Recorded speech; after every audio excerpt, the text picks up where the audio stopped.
Hello, this is Josh Bearman, the co-host with Tolentino of the official White Lotus companion podcast for season 3, and we are here with a bonus episode with Mike White.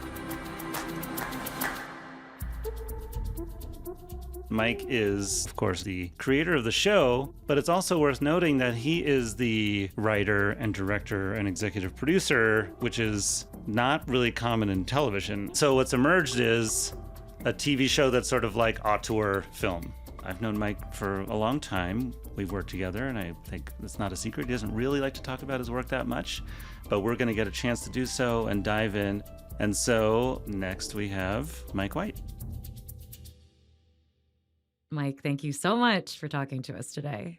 Well, thank you for doing this. Yeah, this is going to be fun. We're deep in it, and so we're obviously super excited to talk to you about it. Dave Bernard told the story about you being on a nebulizer when you were in Thailand early on, and the season materializing in your mind, almost fully formed from that nebulizer. Yeah, it was a really weird thing, and I'm like thinking now, I guess I'm like, now that this is over and like 4th season, I'm like, should I get bronchitis again? What was in it? Can I have some? It is a true story. We were scouting in Thailand, and Thailand was kind of just the stalking horse because I really wanted to shoot in Japan because I'd had more fun in Japan the times I'd visited. But I was having a really good time in Thailand, and then I got sick, and then they put me on this nebulizer, and I did not sleep for 2 days. And I had there were some vague concepts that I was starting to I don't know, kept churning over. But then I had like 12 hours in a bed going crazy, and by the time the weekend was over, I was like, Belinda's son could be. Like by then I was like, I think I have the season. And it was like, and so I was. I mean, I'm sure things, continued to, and when I write things, change stuff. But it definitely felt like I was like, I can plant my flag, and it was taking place in Thailand. So I was like, I have a feeling we're gonna end up in Thailand. I might have mentioned a little bit when I was in Thailand, but I had a whole thesis before really knowing anything about season 3. That season 1 was this kind of Buddhist allegory. All the characters, they're all in some form of pain. And so then now we're in season 3 where this now is about sort of Buddhism and spirituality and people examining their own suffering and death. Well, the first season was definitely like a class, upstairs, downstairs, comedy of manners kind of thing. And I mean, I don't know. I do read a lot of Buddhism, so I have thoughts about that. This one, at least from how I was composing it, there is using Buddhist sort of ideas as a organizing principle. It was about trying to think about identity as a cause of suffering. I think identity as this way of thinking about yourself in these concrete, literal terms that then end up becoming a source of pain for you. Can be a source of pride, but it also becomes a source of pain.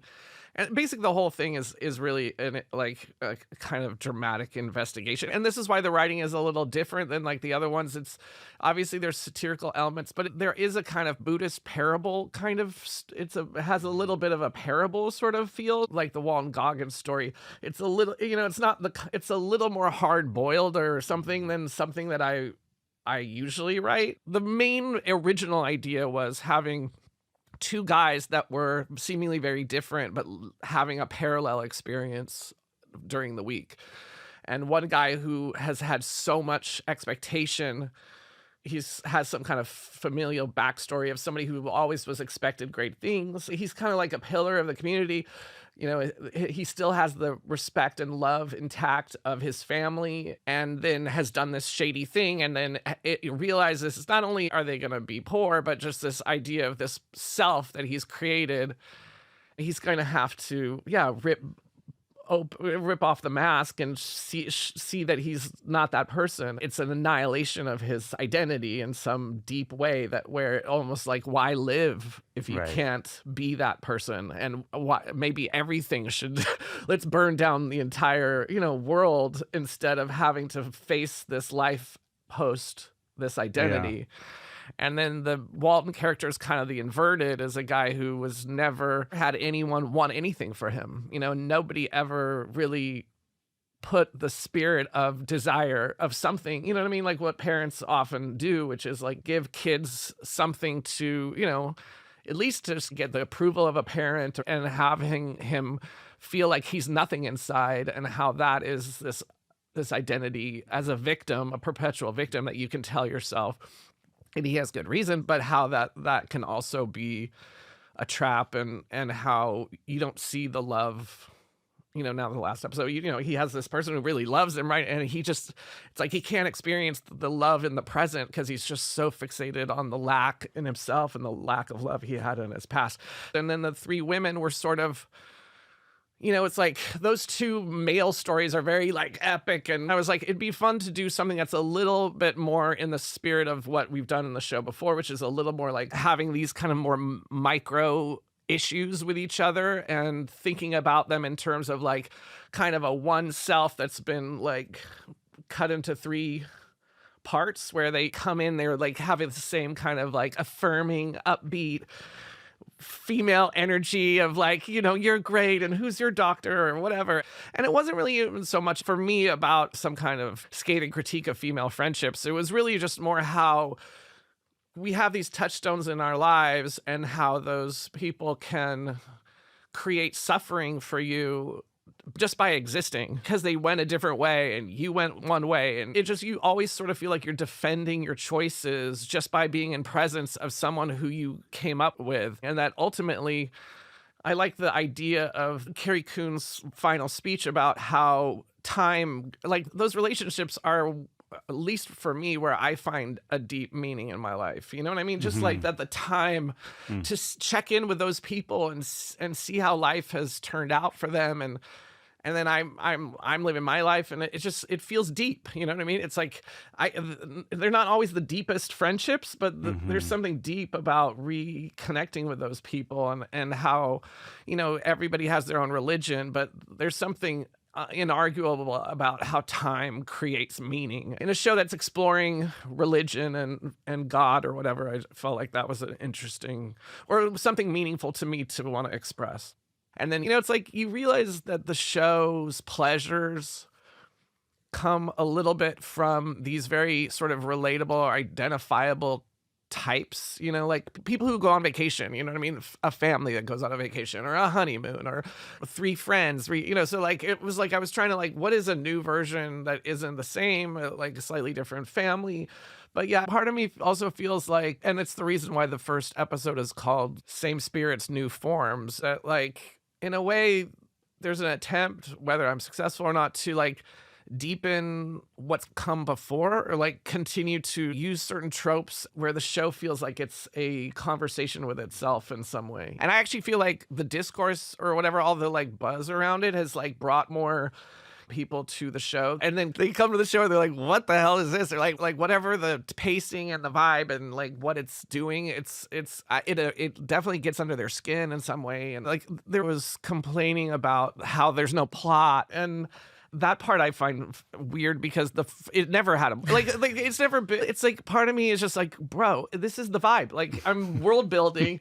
You know what I mean? It's just like if you don't want to go to bed with me, get out of my bed. Like, you know what I mean? I'm edging you. It's like, enjoy the edging. Like, if you don't want to be edged, get out of my bed. Do you know what I mean? It's just like, don't be a bossy bottom, or get the fuck out of my bed. Like, don't come home with me. Don't get naked in my bed. Get the fuck out of my bed. All right. It's like, I love being edged by you, Mike. Like, obviously, something's going to happen. I'm not going to just like, we're not going to leave you here. Like, I'm not going to leave you here with nothing. Yeah. as is stated in the opening episode where Piper's listening to the Buddhist monk and he's like, identity's a prison. Did you have a sense when you're starting out who's going where, or do you kind of find it along the way? When I was in Thailand, I met a lot of these guys who have younger girlfriends. A lot of them were Thai, but some weren't. Were from other parts of, the world. And you could just tell, like, I got on an elevator, and like there was this older guy, and the young girl was very like hot and all like, boobs all pushed up, and like she was like, had on her phone, she was like showing him some runway photos of something, and you could just tell he was just like, he could not give a shit, and was like, there was no like, and she was just living in her reality, and I was like, it'd be fun to start off and you have this kind of relationship where it feels like he's probably in it for the sex and like but it's just not, at this point it's almost not worth it. But then that ends up being the romance of the show. And I haven't written a lot of that kind of relationship in the show at all. So I was just like, it'd be interesting to do kind of a stealth move where ultimately you actually suddenly find yourself really rooting for this couple and you love them, and have her be this kind of woo-woo into astrology, but that like, because of that, there's this idea that maybe in their tragic ending, there's something that feels a little like some kind of hint to a life beyond, that love transcends this life. Like even as they're wheeled out to the plane together in their symmetrical coffins, that their love transcends this in some bittersweet. I mean, I know nobody's gonna be like, oh, sweet, but like, yeah, there's some kind of sentiment there, I guess. Yeah.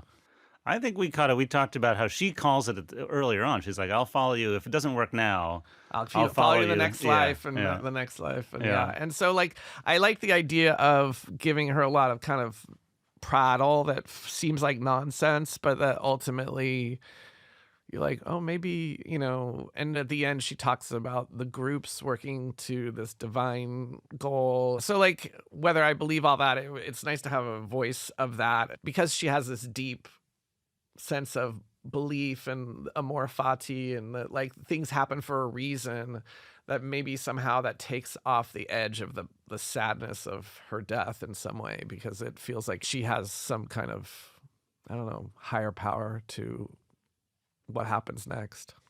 Yeah, it's like everyone gets scrambled. Like there are some people get their fortunes reversed completely. Some people, like Belinda, just ascend at the very last minute. Did you have a sense when you thought about putting Belinda back in, you were like, okay, like she's gonna get hers at this season? Yeah, the ending was kind of the first thing I really thought of, was like Belinda leaving with money and like leaving somebody in the same way she got left. Tanyaing someone else.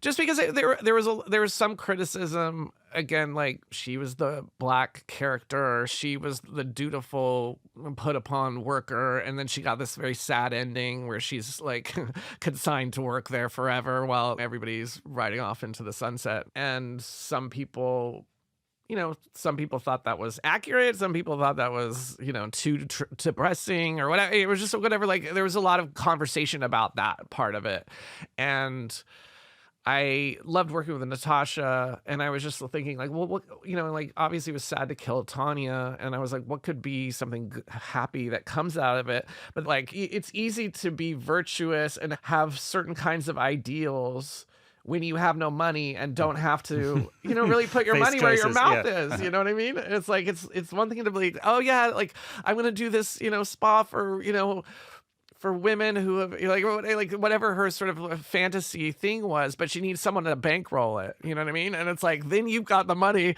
and it's like, can I just be rich for like 5 minutes? Like, I just feel like that's a very honest, like, it's like, can I just like, let me just like enjoy this for a second and figure out, you know what I mean? So like, maybe she will go and be, do something meaningful. And I think people do. I'm not that cynical. So yeah, as far as your question, like that kind of was actually then an anchoring idea of that she would go and have this kind of, little bit of a, Stella gets her groove back kind of thing with somebody there, and like maybe fantasizing about maybe starting a business with this person, and then this windfall comes and it's like, I'm out of here, sorry. And that we love her because we are with her, we get it, but at the same time it feels very like human and doesn't make it like the end of some 80s comedy where they're like, you see them put up the sign of their spa for like less fortunate people, and like giving massages to like housekeepers or something. At the beginning of the season, we're introduced to the Ratliffs. I wonder if you can talk more about that plot line and the sort of like Southern Gothic, like dynamic between the siblings and the parents. There's a lot going on with that family. I wonder if you could just talk about that. Well, there were some things that were cut that spell it out a little bit more explicitly. And I feel like I'm happy that they're cut, but it might have some people feel more satisfied. The idea of Victoria as the mother, when Leslie Bibb comes up to her and she's like, trying to talk to her. She's like, I don't want to encourage her. I mean, I'm with my family. Like, get out. Like, and this idea, like, she's always telling the kids, like, you know, you got to be careful. You're beautiful, attractive. Like she has a superiority complex, and like it has extended to her kids, and it's turned it into a little bit of a cult where, you know, they're all kind of incestuous. That like they've, you know, like she's, you know, nobody's good enough, and so they're all kind of looking inward. You know what I mean? A bit of an Austro-Hungarian royalty vibes. Yeah. Yeah, exactly.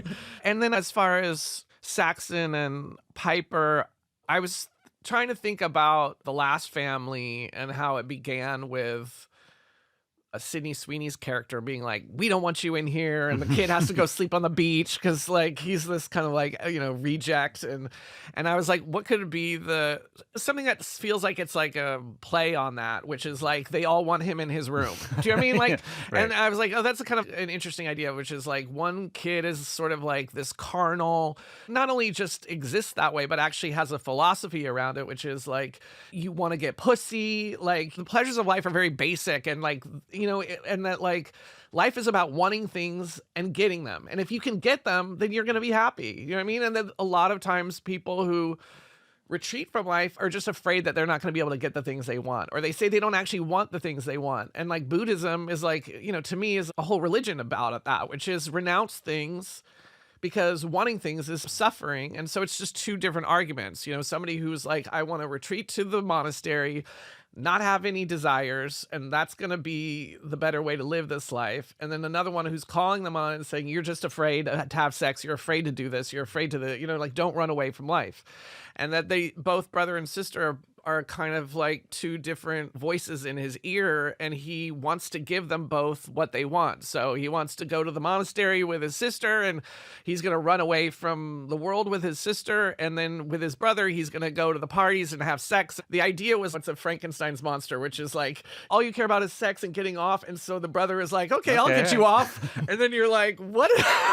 Wait a minute, what? And the sister who's like, come to the monastery, he's like, I'm going to move to here too. And she's like, wait a minute, like, you know, like, and so, and I just liked that there was this symmetry there, and that, you know, they start off in one way, and in the end, you know, he's reading the self-help book. The part that was cut to, which is very disappointing, is that she decides to lose her virginity in the script in the last episode, and she actually has sex with Zion, which is Belinda's son. Wow. So she's like, you know, there's a whole scene where she's like, that rocks. She's like, it's true, Saxon's right about this one thing, I need to get this over with. And, you know, like after she leaves the monastery, she's just like, I need to like have sex.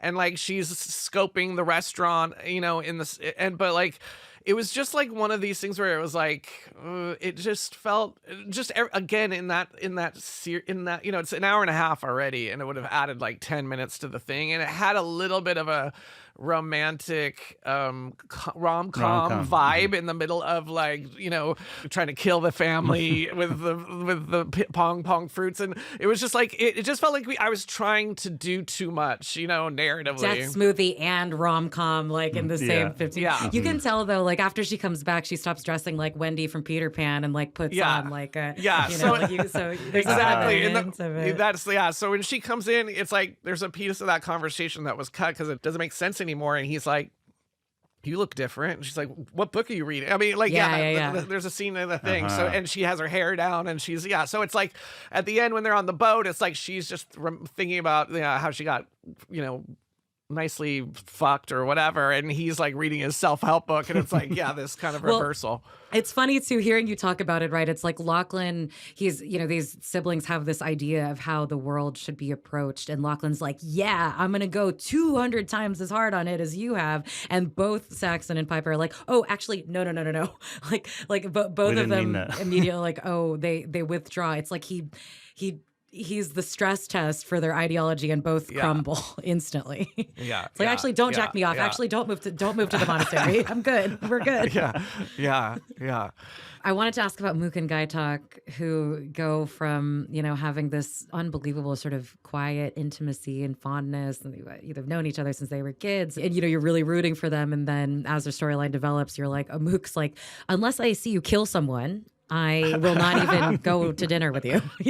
Like I'm unhappy sitting across from you unless you were showing me that you're fluent in masculine aggression, which is what I want, and you be the bodyguard, etc. And Guy Talk, despite being horrible at his job all season, snags via a good shot at the end of the finale, the prize position of Sritala's bodyguard, and he's sort of like putting on the sunglasses and sort of compromising his sense of self, but he's got the girl. I wonder if you could talk about that storyline and whether you think, is he happy? Is she happy? Are they going to stay together?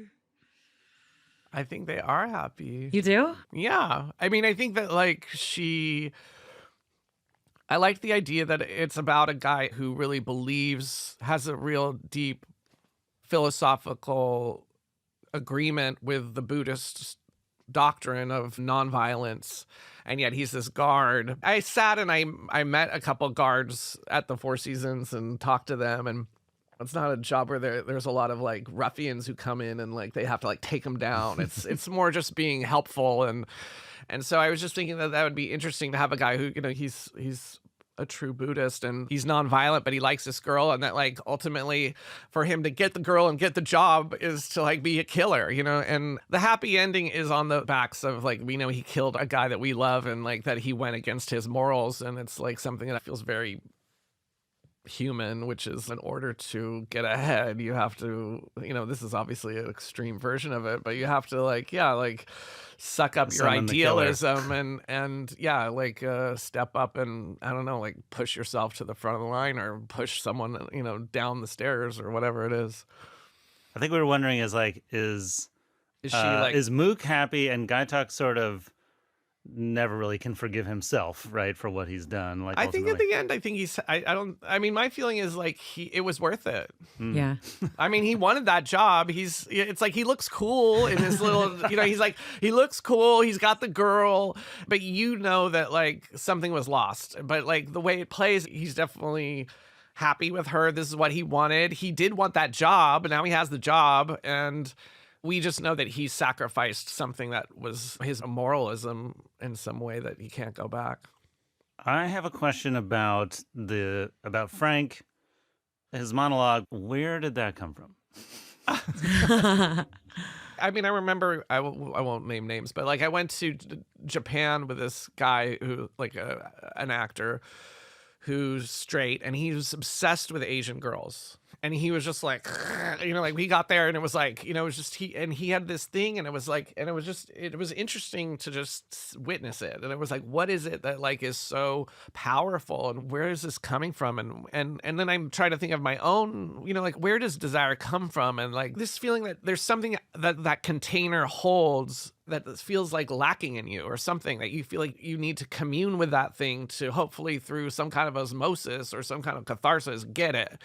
And as somebody who is attracted to guys, it's simpler to think about it sometimes when it's just like heterosexual love, because it's just like a guy likes a girl, there's some feminine quality, the girl, like some like this, like we're separated for whatever reason into genders, and so it's hardwired in us as a sexual drive, like, and then there's these oddballs or whatever, the minority is attracted to the thing that they are.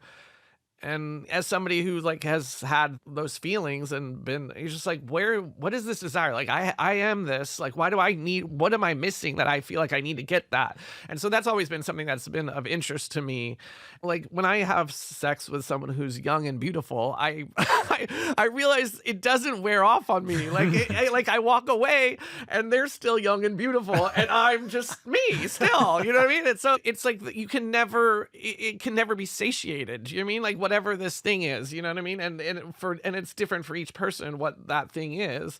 And so like this idea of a guy who's just like constantly a slave to this desire and was going from girl after girl after girl after girl to the point where it's just like he realizes that he's never going to get the thing he wants. He could have 100 girls in a night. So maybe he wants to be that. It just felt like maybe that is the next extension of where you think like, well, how am I going to be satisfied if I become her and I somehow figure out some like you create some role play thing where it's like, you are her, and then maybe it'll be finished, but it's never finished. You know what I mean? And there's like, so yeah. You have to add another person watching to give you the mirror of yourself. Yeah, exactly. Right.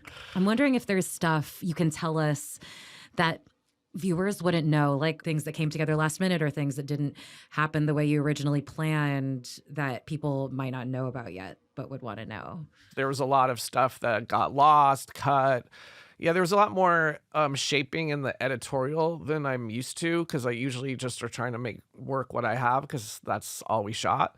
There was a whole Kate dream sequence, which was really funny, and I was sad that we lost it. It's in the third episode after the whole conversation with Trump, and they had a conversation that we also cut about ping pong shows that happen in Thailand, and she's hearing about ping pong shows. She's like horrified, and the other women are laughing at her because she's so like freaked out by this idea of ping pong shows and who would want to see that. And so she's dreaming, she's at dinner, and like these ladyboys hand her a ping pong ball, and she's like, "You're up next," and she thinks she has to go do a ping pong show. And then we did this kind of like Tarkovsky like dream where there's like, we're on the edge of this beach in Thailand, and Valentine is like a Christ figure on these crosses, but because she's walking around with this ping pong ball, it's like all very kind of absurd. Then she sees like this on this like stark visual, like this ping pong table at the edge of the water, and then Michelle and Carrie come out to play her in ping pong, and then Carrie hides behind Michelle and puts her hands around her, and Michelle's hands disappear into the dress. So it's Carrie's hands playing ping pong, and she looks like a dwarf. It's like this. What they talk about it in the first episode, that like, we did this thing, we did this, we did this campfire thing, and so like it's like this. So she's playing ping pong with Carrie and Michelle, and they're like a little dwarf, and it's really visually like it was very cool, but like. I just realized, like, as we put it together, I was like, this is not this show. Like, it just, something about it just was like, this just feels like I don't know. The tone just jumped out, and I was just like, this just feels weird. So sadly, we cut it. Maybe if they ever did DVDs extras anymore, that could be something that people would see. I wonder, can you tell us anything about season 4? Scouting, themes floating around in your head? I've had ideas for each season, and then we go and scout it, and once we choose a place, I realize, whatever I was thinking is doesn't work anymore. You know what I mean? When we went to Sicily and we found that hotel, it was amazing, but I was planning on doing like a G7 summit bullshit, and then I was like, this is not gonna happen, and like this should be like a bedroom farce kind of. Wait, you were gonna do a G7 summit? Sorry, could you say more about that? Yeah. Yeah. Well, I was like, they're like they a should Davos? be, like a Bilderberg group, like a Davos kind of shit. And I was like thinking that would be, but then I was like, once we got there, I was like, no. So anyway, I don't know. I kind of think maybe adding fame. I just think this one is very epic as far as just like, like a parable. These kind of bigger, the end is so like, it's, high melodrama in a way, you know what I mean? And obviously that gets people excited as far as like blood in the mouth and guns and da-da-da. But I was like, maybe something a little bit back to like the first season where it's the satirizing stuff that I know about, art and criticism and movies and fame and celebrity and, and the, like a film festival type of thing or something like that, or like a art world sort of situation. It just feels like that would be some kind of new theme to get into that's maybe a little less heady than what we just did, but still have some juice to it. I have a thematic question for you about this season, kind of as a representative of like the whole project of White Lotus, as it were. So people come with this kind of spiritual seeking. A lot of the characters are there explicitly for that. And if they're not, then they wind up kind of realizing that they need to understand something about themselves. And then they're in this context of Buddhism where a lot of the sort of like narrative is about anti-narrative. So it's this whole story of which the message is there is no story, right? Even at the very end, the monk is saying like, stories don't have to resolve. They don't need, that's not really the point. It's like a grandmaster kind of storytelling in order to tell people that like, well, maybe the way you are thinking about story is self-defeating. Yeah. Well, that's honestly, if I have a religion, that's really my religion. I mean, as somebody who tells stories, and this is what I love about being able to keep doing this show, and what I hope by the end of it, when it's all said and done, we'll see that the project of it is really trying to give voice to so many different characters and telling this multiplicity of stories. And my belief is that, as somebody who's dabbled in Buddhism, and Buddhism is very minimalist, it's about clearing your mind and dropping the story in the sense of a negation of a story. You know what I mean? Like no story, you're no self. And I believe that's it's a fascinating belief system, and it's really helped me in different times of my life. But I'm kind of more of a maximalist as far as, like, you know what I mean? It's just like, tell every story, and then it's like you be every person, and you stop taking yourself so literally, and you can get inside every head, and like you can explore each point of view, and you can, you know what I mean, live all these different lives. And if I think about it, I actually get kind of moved, just because I feel like that's my life. This is the little project that for whatever reason I've set out for myself. It's just, I realize over time that that's what I've always done as a kid, and what I still do as an adult. And it's how I engage people. And, it's like I guess it's my own little religion. And it's like, you want to drop the story, but not stop telling stories. You know what I mean? It's like, in a way, it's like, you guys are writers, when you're young, it's like, oh, this is my story. I'm writing this thing. And it's like, and only once you've written that thing and you've gone past that, then you're really engaging people in the world. And maybe I get in the head of somebody else, or I'm thinking about, it's like, I don't want to be just me. You know what I mean? I just remember when I was a kid, and when I was, in second grade or whatever, like, and they had this like box with all the costumes in the room, and you put on different costumes. And I just, like, I always was, I wanted to be the old lady. I wanted to be all these different things and try those things on. And it doesn't mean that you really are the thing, but you're not really yourself either. So it's like, and this idea of being free of taking yourself literally, I just think that that's one of the main tragedies of this world, is that people are so tribal and take themselves so literally, and this kind of concretization of identity. I'm against it. When it started rearing up, I was like, wait a minute, this runs counter to everything that I've always felt, which is like, we should be leaning toward where we find each other, as opposed to finding all these things that are these differences. Well, thank you for talking to us. Yes, thanks. It's been great. Appreciate you guys doing it. G and I had a blast. Yeah, we had so much fun. Bring us to season 4. Yeah, that sounds great. Yeah, yeah, there you go. Right, we'll see you there. Set visit. Yeah, see you there.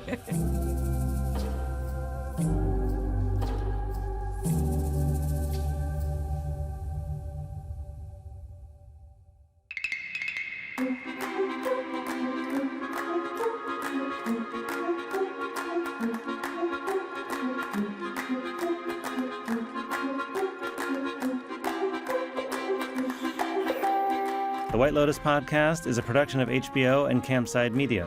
This episode was hosted by Gia Tolentino and Josh Bearman. Natalia Winkleman is the managing producer. Our associate producers are Allison Haney, Anthony Puccillo, and Aaliyah Papes. Sound design and mix by Ewan Leitremuan. At Campside Media, our executive producer is Josh Dean. For the HBO podcast team, our executive producer is Michael Gluckstadt, senior producer Allison Cohen-Zarokach, and producer Kenya Reyes. Thanks for listening, and we'll see you next time.